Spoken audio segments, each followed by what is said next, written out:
This short video is just going to show you just a few exercises on how to balance dominance in the body. So we've got a dominant right side and we've got an inhibited left side.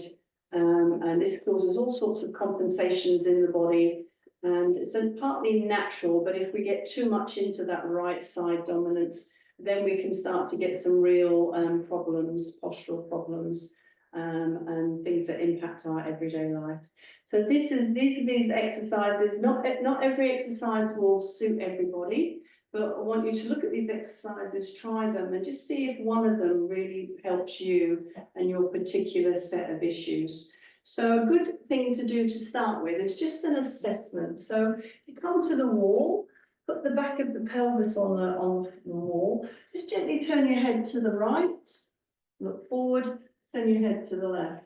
So you're looking for stiffness in the neck.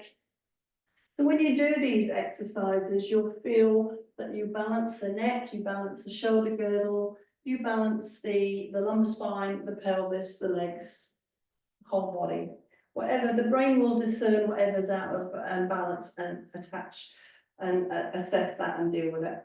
So come into the goalpost position. You've got your elbows in line with your shoulders. You can do this on the floor or against the wall. Very slowly, just bring your hands forward. And to assess the tightness in the shoulder girdle, how close to the wall can you bring your hands? So there's a little bit, I'm a bit stuck here. There's tightness. That means tightness in the front of the chest, the neck, and the shoulder girdle. And come back in. And then the final assessment would be one that you would do on the floor, which would be side lying, bottom knee bent, and you're just going to take the top knee into a bent position. You're just going to drop the knee towards the floor. Don't force it, but if you feel you get stuck, that's tightness in your hip flexor complex on this side, and then we do an assessment on the other side. So regardless of whether you're right-handed or left-handed, what your problems are, a little bit looser on this side, but still not comfortably reaching the floor. So we'll come back to the standing one first of all. This is probably the quickest, easiest one to do. Tends to be good for the back.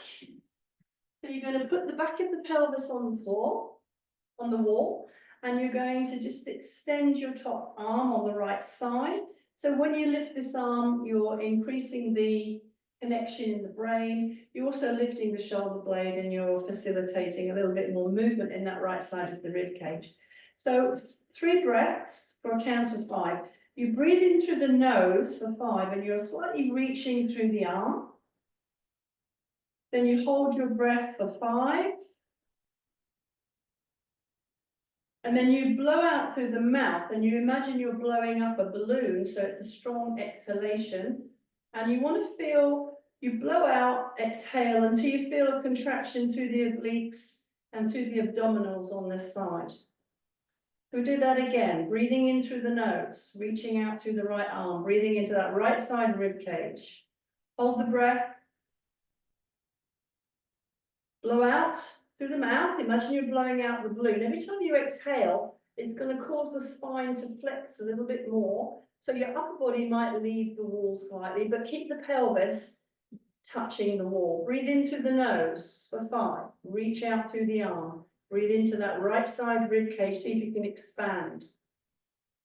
Hold the breath. Blow the balloon. Feel the contraction. The shortening of this left side, the lengthening of the right side. So again, breathing in, expanding into that right side rib cage. So you feel this side lengthening. Hold the breath for 5. Blow up the balloon, even more flexion, and you feel this strong contraction as this side of the body closes and contracts.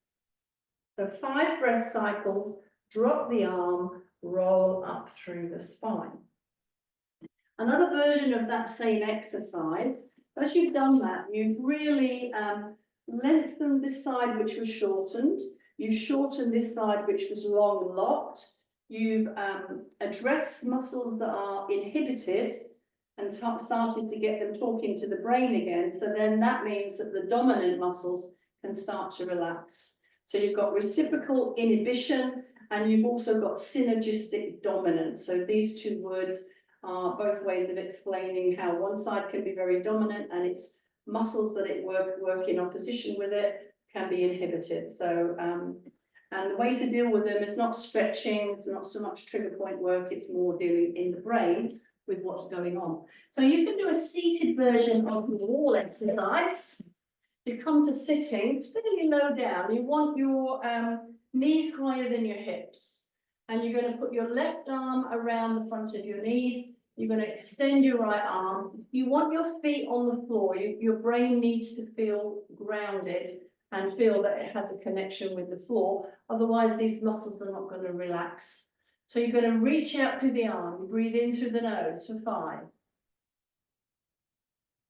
You hold the breath for 5. You blow up the balloon. You feel that contraction through the sides. So you're gripping the knees just to help to facilitate obliques and ab work on this side. So again, breathing in. Hold the breath. Blow the balloon up. So each exhalation will bring you slightly more forward. Breathe in. Hold the breath. Blow the balloon. 4th breath cycle, breathing in. Hold the breath. Blow the balloon. Last one, breathing in. Hold the breath. Breathing out.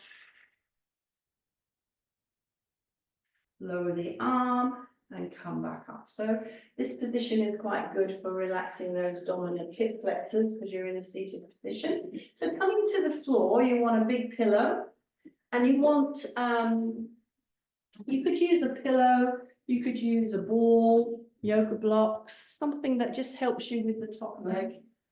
So a squishy football is a really good thing to use. So we're going to come into this next one, which is for the long muscles of the back. So you want your head on a pillow and you want, change sides, you want right side up. And remember, we're always addressing that dominant right side to switch on the inhibited left side. So you're going to put the ball under the ankle of the right foot. You're going to lie with your head on the pillow, but you want your head slightly higher up, not in neutral, slightly lifted to turn off dominant neck muscles. So especially sternocleidomastoid, if that muscle group is too active, then you won't get the release in the lower part of the body. Three breaths again, same breath pattern. You could have the hand on the floor, hand on the rib if you want to feel the ribs expanding, or you can extend the arm to make that greater connection with the shoulder blade. So you're breathing in for 5. As you breathe out, roll the top side pelvis forward. And then, sorry, as you hold the breath, roll the pelvis forward. As you exhale and blow the balloon up, slide the leg down and away, using the balloon to help you to increase that length in the top side, shortening the left side on the floor. So again, breathing in for 5. Hold the breath and roll the pelvis forward. Blow the balloon up, extend the top leg. This one, you come back into your start position each time. You don't want to keep going further and further forward. So you're reaching out through the arm, breathe in. Hold the breath, roll the pelvis forward. Blow up the balloon, extend the top leg. Come back into neutral, breathing in and stretch. Roll the pelvis forward as you hold the breath. As you blow the balloon up, the top leg slides away. You feel that lengthening through the top side. Come back into neutral, breathing in and reach. Feel that expansion into the ribs on the top side. Hold the breath, roll the pelvis forward. Breathing out, sliding the ball down and away, creating length, shortening and contracting on the left side. One more time. come back into neutral, reaching out through the arm, breathing in, roll the pelvis forward, hold the breath, breathe out, extend through the top leg, come back into center. So this would be a good time to try the hip flexor release. So now I can get that knee easily to the floor. We'll try the other side. Top knee forward, sorry, bottom knee forward, and the top knee is on the floor. So I've just relaxed my hip flexors by doing those exercises. So the final, next one would be ball between the knees. This one is specifically for inner thighs and it's good for SI joint dysfunction as well if you're over tight in the adductors. So you've got your feet together, you've got the ball at the knees, right side up, and you could put the hand on the right side of the rib cage, or you could extend the arm. So I'm going to put the hand on the ribs for this one, but you could have the arm forward if that helps you to really get that little bit more activation in the ribs and the shoulder blade. So you're going to breathe into the top side, which is going to lengthen that top side, bring the short side, the underside into contraction. You're going to hold the breath and you're going to roll the pelvis back slightly. As you blow up the balloon, you're pressing your top knee into the ball, not too much, but just enough to feel the adductors, the inner thighs, the pelvic floor, feel the obliques and the abs firing up on this left side. Come back into neutral each time. So you're breathing into the top side of your rib cage, right side. Feel the space between the ribs increase. You hold your breath, you roll the pelvis slightly back. As you blow up the balloon, you're pressing into the ball and you're firing up all those left side muscles, adductors, pelvic floor. Come back into neutral. You're breathing into the top side, rolling back as you hold your breath. Breathe out and press. Come back into neutral. So you're not going further and further each time because that would be uncomfortable for the spine. So you're going to breathe into the ribs on the top side. You're going to roll back through the pelvis as you hold your breath. You're going to breathe out, blow the balloon up as you press. Find those muscles in the left side of your body. So even iliacus and psoas and deep, deep muscles in the abdomen. Come back into neutral. So one last time, breathing into the right side. As you roll back, hold your breath. That holding of the breath raises the nitric oxide, brings you into a really calm, balanced state. Breathe out and press. Blow up the balloon. Contract, contract, contract. And come back into neutral. The last one, there's two ways of doing this. We're going to do it on the floor first of all, and then we're going to do it against the wall. So you're going to be lying down. I don't need the pillow for this one. You've got the feet just slightly out from the bottom. You're going to put your right hand on the right side of your rib cage, or you could extend the right arm if that really helps you. Left hand in the space between the ribs and the pelvis. Same breathing pattern. You breathe into the right side of the rib cage. You feel the ribs expand, that right side lengthen. You hold the breath for 5. And this time, as you breathe out, press your left foot into the floor and feel like you're pulling up towards your body, just enough that you feel that left side contracting a little bit more as you exhale. And then relax. So again, breathe into the right side. Feel the ribs expand, feel the lengthening of the right side of the body. Hold the breath for 5. As you blow up the balloon, push the left foot into the floor and draw the foot towards your body and feel that extra uplift can create extra work for the obliques. Relax and neutral. So we do that again. Breathe into the right side, lengthening.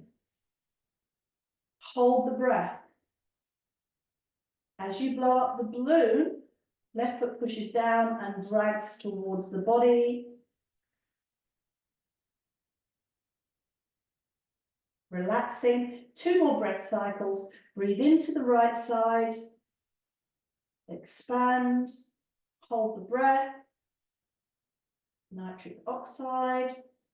Breathing out, press down through the left foot, draw the heel, feel that left side shortening, waking up. Relaxing, last time. Breathe into the right side. Hold the breath. Blow up the balloon, push the foot down and feel that up pull to connect to that left side and shortening left side. And relax. So you've really woken up that left side in the brain so that those muscles are much more active now, so that dominant right side can start to let go. And again, you could do your hip flexor test. I'm easily on the floor now. But it's getting better and better with each one, but you don't need to do every single one. You find the one and easily on the floor on that side. I could try the head turn. Does my neck feel clear? Yes, it does. I could try the goalposts. And I could easily, you want your elbows in line with your shoulders, move the hands down slowly so you can feel if you're getting stuck. There's still a little bit of something there. I'm a little bit shy of the floor here. So a little bit of neck and shoulder girdle still. As you would come to the wall, you put the ball at the knees, feet on the wall. You want your femurs, your leg bones, vertical to the ceiling and your shin bones parallel with the floor. You tuck your tailbone under, so the back of the pelvis is tucked, so that you can just slightly lift your bottom. You're going to extend your right arm, and you're going to breathe in and reach through the right arm, in through the nose, inflate that right side rib cage, hold the breath. As you blow up the balloon, you gently squeeze the ball and you pull down, you push the left foot into the wall and you pull the heel slightly down for a count of 5. So again, relax, breathe in, the bottom is lifted off the floor, breathe in and reach, right side inflates. Hold the breath and maybe you're starting to squeeze the ball on the held breath. As you blow up the balloon, press the left foot into the wall and feel the heel dragging down on the wall. So again, breathe in and reach. Right side inflates. As you breathe out, gentle squeeze of the ball. As you hold the breath, gentle squeeze of the ball. As you breathe out, push the left foot into the wall and feel like you're pulling down slightly to really connect with that left side, shorten that left side. 4th breath cycle, breathing in, reach. As you hold the breath, squeeze the ball. As you blow up the balloon, press the left foot into the floor, feel like the heel is dragging. Can you find the instep on the right foot in the brain? One last time, breathe in and reach. Hold the breath, squeeze the ball. As you breathe out, press the left foot into the wall, heel pulls down till that left side contracts and gently coming back down. And so once you've done that, again, you can move your neck. How does your neck feel? You could try the goalpost. So that's, for me, that has really helped switch off the dominance in the rib cage, because now I can easily touch the floor. Don't know if you can see that from this angle.